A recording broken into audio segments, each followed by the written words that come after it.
नमस्कार दोस्तों, मैं रोहित यादव सुरेश का सर्विसेज से। जैसे कि दोस्त पता हो, मैं इलेक्ट्रिकल संबंधी कई सारे वीडियो अपलोड करता रहता हूं। तो आप पीछे देख रहे होंगे, ये एक ट्रांसफार्मर के सिंबल मैं बनाया हूं। इसके जरिए मैं आपको समझाने की कोशिश करूंगा कि ट्रांसफार्मर में एचवी साइड का हम करंट कैलकुलेशन कैसे करेंगे, क्योंकि 11 केवी होता है, उसमें कितना करंट होता है ट्रांसफार्मर के एचवी साइड में, जो कहते हैं हाई वोल्टेज साइड, और ट्रांसफार्मर के एलवी साइड में, जो लो वोल्टेज साइड होता है, सेकेंडरी साइड। इन दोनों का हम करंट का कैलकुलेशन करेंगे, क्योंकि आपको पता रहेगा कि ये ट्रांसफार्मर है, इसमें लोड कितने कनेक्ट हो सकते हैं। जब तक आपको करंट कैलकुलेशन के बारे में नॉलेज नहीं होगी, तो हम समझने की कोशिश करेंगे। 2 से 3 नंबर बताऊंगा जिसको रखना है, जिसके जरिए मैं आपको समझाने की कोशिश करूंगा। काफी आसान तरीके से मैं आपको समझाने की कोशिश, जो आप कभी नहीं बोलोगे। इसमें आप देख सकते हैं कि जैसे सिंगल फेज और 3 फेज के करंट कैलकुलेशन भी आपको मैं बताने वाला हूं। जैसे आपका अगर जो 1 BHK 2 BHK या फिर आपका कोई घर है जिसका करंट कैलकुलेशन करना है, क्योंकि उसके बाद आप वायर साइज का गणना करते हो, मतलब वायर साइज निकाल सकते हो। तो आपको जब तक करंट कैलकुलेशन के बारे में नहीं नॉलेज होगा, तब तक आप वायर साइज निकाल नहीं सकते, केबल साइज नहीं निकाल सकते, ट्रांसफार्मर में कितना लोड कनेक्ट होना है ये नहीं आपको पता होगा। तो मैं आपको थ्योरी से अलग लेकर जाऊंगा, अलग वे में, क्योंकि आप 2 से 3 नंबर बताऊंगा जिसको आप करंट कैलकुलेशन आसानी तरीके से कर सकते हो। तो वीडियो में हम आगे बढ़ते हैं। पावर का फॉर्मूला होता है P = ये होता है 3VI cos फाई। ये होता है पावर का फॉर्मूला 3 फेज का, जिसमें आपको करंट कैलकुलेशन निकालना है ट्रांसफार्मर के एचवी साइड का। तो आप क्या करोगे, P क्या होता है आपका, ये होता है पावर, और √3 क्या है, ये आपका 3 फेज की लगाना पड़ता है, और ये V क्या है, वोल्टेज है, I क्या है, करंट है, और cos फाई ये पावर फैक्टर होता है, जिसे PF लिख सकते हैं। अब इसमें 0.8 लेते हैं, 0.9 होता है, 0.95 तरीके से पावर फैक्टर को लगाया जाता है इसमें। लेकिन आपको क्या निकालना है, एचवी साइड का करंट। अब कैसे निकालोगे, I = P/√3 × V cos phi, ये होता है। तो इसका करंट कैलकुलेशन इस तरीके से कुछ करना पड़ता है, जो कि आप देख रहे होंगे। P है पावर, पावर क्या होता है किलोवाट में, लेकिन जो ट्रांसफार्मर की रेटिंग दी गई है वो क्या होती है KVA में। तो ये दोनों अंतर है। तो आपको क्या करना होगा, पहले जैसे 25 KVA का आपका ट्रांसफार्मर है, तो पावर फैक्टर से उसे गुना करना पड़ता है कितना, 0.8 या 0.9 या 0.95, इस तरीके से आप किलोवाट में निकाल लोगे। उसके बाद इस वैल्यू को यहाँ पुट करोगे, तब निकल के आता है। काफ़ी लेंदी प्रोसेस हो जाता है, जो कि आपको केवल 2 से 3 नंबर बताऊंगा, जिसको याद रख के आप आसानी से करंट कैलकुलेशन कर सकते हो ट्रांसफार्मर के एचवी साइड या एलवी साइड, जो कि आपको केवल 2 से 3 नंबर बताऊंगा, जिसको याद रख के आप आसानी से करंट कैलकुलेशन कर सकते हो ट्रांसफार्मर के एचवी साइड या एलवी साइड।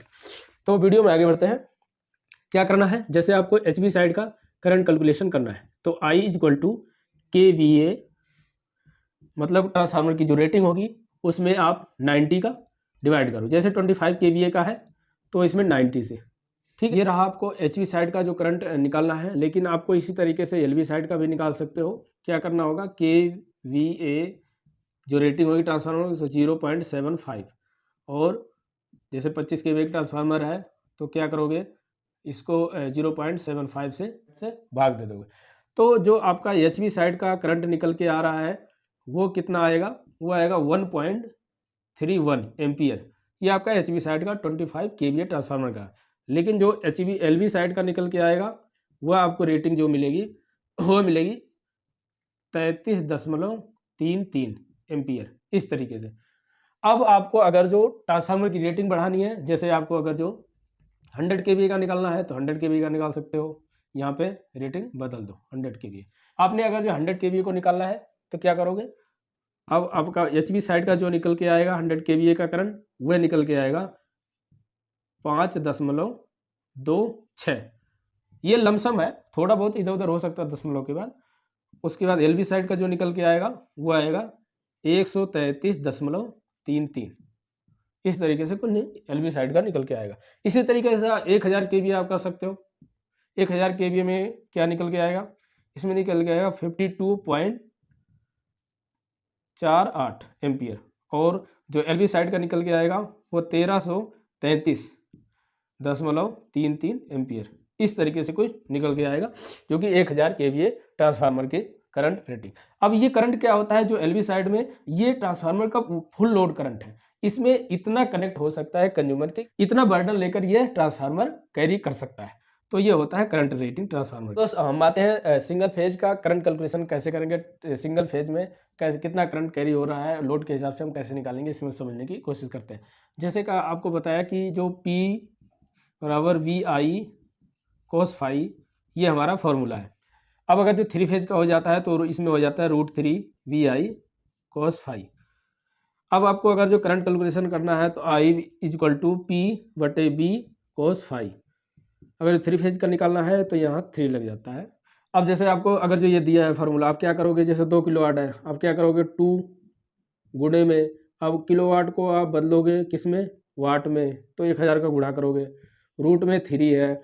अब इसका अगर जो वैल्यू लिखोगे तो वो होता है 1.73 गुणे में, अब इसका वोल्टेज जैसे 240 या 220 230 जो भी रखना है, उसका पावर फैक्टर 0.9।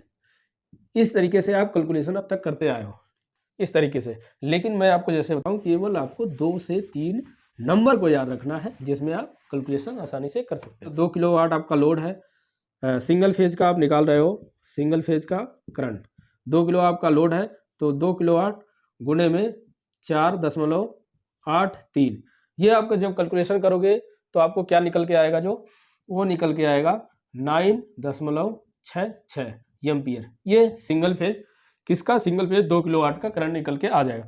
अब इसमें आपका वोल्टेज पे भी डिपेंड करता है, अगर जो वोल्टेज कम या ज़्यादा होता है तो ये करंट कम या ज़्यादा हो सकता है। हमने जो वोल्टेज लिया है वो लगभग 230-35 के लमसम लिया है, तो इसलिए हमारा ये निकल के आएगा। जैसे आपका वोल्टेज 250 होता है, 220 होता है, तो करंट भी बदल जाता है। तो और इसी तरीके से आप 3 फेज का भी आसानी से निकाल सकते हो। किसका, 3 फेज का।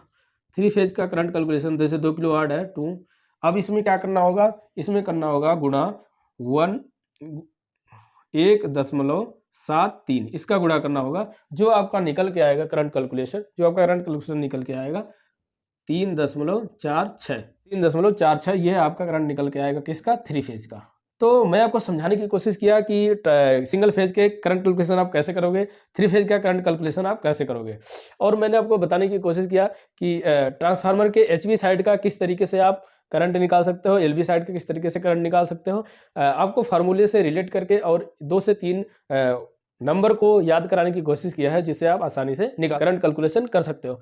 तो आपको यह वीडियो कैसी लगी, आप लाइक करें और सब्सक्राइब करें। अगर जो आपको अच्छी लगी तो अपने दोस्तों के साथ शेयर कर सकते हैं। आप इस तरीके से नॉलेज चाहते हैं तो मेरे चैनल को अवश्य सब्सक्राइब करें, और वीडियो देखने के लिए बहुत बहुत धन्यवाद।